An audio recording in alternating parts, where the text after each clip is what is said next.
India versus Bharat. नाम में क्या रखा है? सब कुछ वी वुड से। नाम से ही एक person, product, company, city, country, literally हर एक लिविंग और डेड चीज की पहचान होती है। It's the fundamental aspect of our existence. We identify ourselves with our names. ठीक इसी तरह एक कंट्री का नाम भी is a symbol of the country's identities and sovereignty. Country का नाम is often associated with its history, culture and values.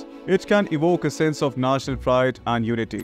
देश का नाम भी हमारे अपने नाम की तरह हमारी सांसों में बसता है। तो कोई अगर अचानक से कहे कि कंट्री का नाम बदल रहे हैं, तो it certainly will come as a big blow to you. और यही हुआ हमारे साथ जब मीडिया started speculating कि Modi government might be planning to change the name of the country from India to Bharat.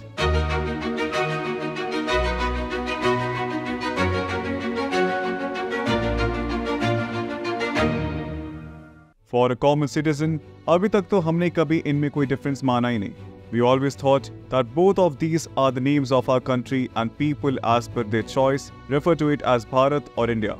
स्वागत है आपका हमारे YouTube चैनल पे और आज इस वीडियो में आप एकदम सिंपल और सीधे वर्ड्स में ये जानोगे कि ये कंट्रोवर्सी है क्या, इसके पीछे कुछ सच है भी या नहीं, और ये भी कि हमारे देश के अलग अलग नाम आए कहां से।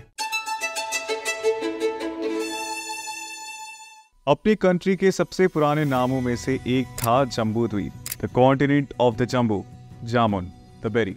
हो सकता है कि जम्बू द्वीप नाम इसलिए पड़ा हो क्योंकि यहाँ जामुन ट्रीज अबंडेंस में हो, या फिर इस जगह की शेप जामुन जैसी हो। डायना एल एक, जो कि एक जानी मानी इंडोलॉजिस्ट हैं, उन्होंने अपनी book India a secret geography में पेज 83 पर लिखा है कि the Chinese traveller Fa Hien describes a country India triangular in shape, broad in the north and narrow in the south, and he goes on to observe the people's faces are of the same shape as of the country. पर इसके बारे में कोई confirm theory नहीं है। Generally अब इस नाम को कोई यूज नहीं करता, बट हिंदूज की कुछ रिलीजियस सेरेमनीज और हवन में ये नाम बहुत जगह आज भी यूज होता है। भारत एक ऐसा नाम है जो कि खुद हमारे लोगों ने दिया है। Bharat is derived from the Sanskrit term Bharat. ये माना जाता है कि हमारे देश का नाम भारत पड़ा because of the legendary king Bharat, who is called the forebearer of all Indians. Bharat word का मेंशन हमारे पुराणों में भी मिलता है। It was used to describe Bharat as the land between the sea in the south and the adobe of snow in the north. बाकी के दो नाम यानी कि India and Hind are given by the outsiders. इनका ओरिजिन हुआ है from the Sanskrit word Sindhu. इसका मतलब होता है द सी। पर्शियंस, जिनके लिए एस प्रोनाउंस करना थोड़ा डिफिकल्ट था, started calling it हिंदू। इसके बाद विद द मुस्लिम इन्वेजन ये पर्शियन नाम बदलकर हो गया हिंद। ये कंफर्म नहीं है कि यहाँ रहने वाले सभी लोगों को हिंदू कहा जाने लगा या फिर जो लोग यहाँ का ओल्ड रिलीजन फॉलो करते थे दे वर कॉल्ड हिंदूज। हिंदुस्तान नाम का सोर्स है इंडो इरानियन हाइब्रिड, जहाँ किसी भी कंट्री को डिनोट करने के लिए स्तान वर्ड लगाया जाता था। पर्शियन इन्फ्लुएंस वाली बहुत सी सेंट्रल एशिया की कंट्रीज जैसे उज्बेकिस्तान, अफगानिस्तान, कजाकिस्तान की तरह हिंद से नाम हो गया हिंदुस्तान। लेटर ऑन हिंदुस्तान में रहने वाले कहलाए हिंदुस्तानी। बाबर ने अपनी बुक बाबरनामा में भी हिंदुस्तानी वर्ड का यूज किया है। अगर आप बाबरनामा पढ़ोगे तो you will find its reference at many places. Like he wrote, after we got out the tale of Rupert, he trained very much and became so cold that a mass of starved and naked Hindustanis died. We are sharing a link to its online PDF in the description box. After Persians, Hindu word pass on हो गया to the Greeks. Greeks में H word था ही नहीं, actually अभी भी नहीं है, but they too have the sound H, which comes out from double letters like TH, CH and PH. They pronounce Hela as Ella. तो अब हिंद हो गया इंद, which later became Indus, जिससे बाद में इंडिया नाम बना।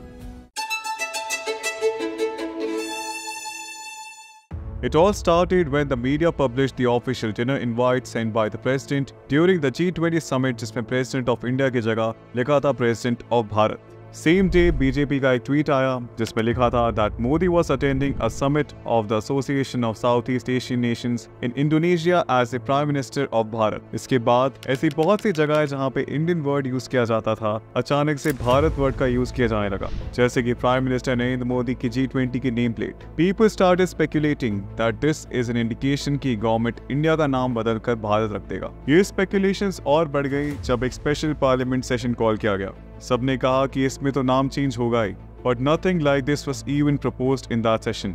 और ये सिलसिला थमने का नाम ही नहीं ले रहा। कुछ ने इस टॉपिक पर सोशल मीडिया प्लेटफॉर्म्स पर वोटिंग स्टार्ट कर दी, तो कुछ ने कॉस्ट ऑफ रीनेमिंग की calculations. Talking about that, they estimated that अगर कंट्री का नाम चेंज होगा तो it will cost the country over 14,000 to 15,000 crore. अब आप बोलोगे कि इतना कैसे खर्च होगा? तो जब देश का नाम बदलेगा तो सभी गवर्नमेंट डॉक्यूमेंट्स में भी चेंज होगा। सब सिटीजन्स के आईडी कार्ड्स जैसे कि पैन कार्ड, आधार कार्ड, ड्राइविंग लाइसेंस, पासपोर्ट वगैरह सब में चेंज करना पड़ेगा। फिर हमारी करेंसी में भी तो चेंज करना पड़ेगा। डीमोनेटाइजेशन और 2000 के नोट बंद करने के बाद ये एक और ब्लो। बच्चे की जान लोगे क्या? स्कूल, कॉलेजेस, इंस्टीट्यूशंस का नाम बदलेगा, बैंक का नाम, PSUs और सरकारी कंपनीज का नाम सब बदलेगा। तो इतने मैसिव स्केल पर चेंजेस करने के लिए इतना तो लग ही जाएगा। आजकल तो एक छोटे से घर को पेंट करने के लिए भी हजारों रुपए खर्च हो जाते हैं।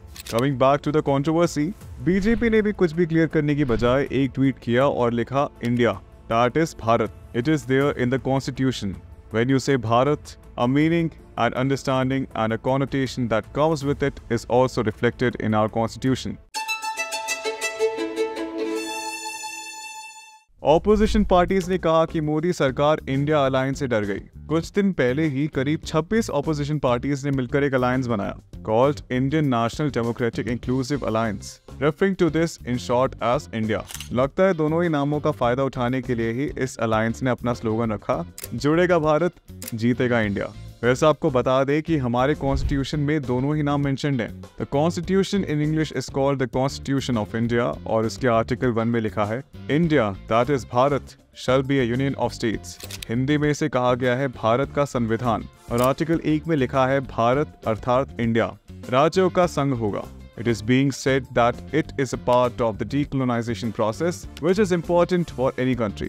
Decolonization के चलते इंडिया में पहले भी कई जगहों के नाम बदले गए हैं, जैसे कि मुगल गार्डन्स का नाम रख दिया गया अमृत उद्यान, राजपथ का कर दिया गया कर्तव्य पथ, इलाहाबाद को कर दिया प्रयागराज एंड मोर। कंट्रीज का नाम चेंज होना भी कोई अनकॉमन बात नहीं है, but we don't think the government will make any such move to change the official name of the country, considering all the complications involved.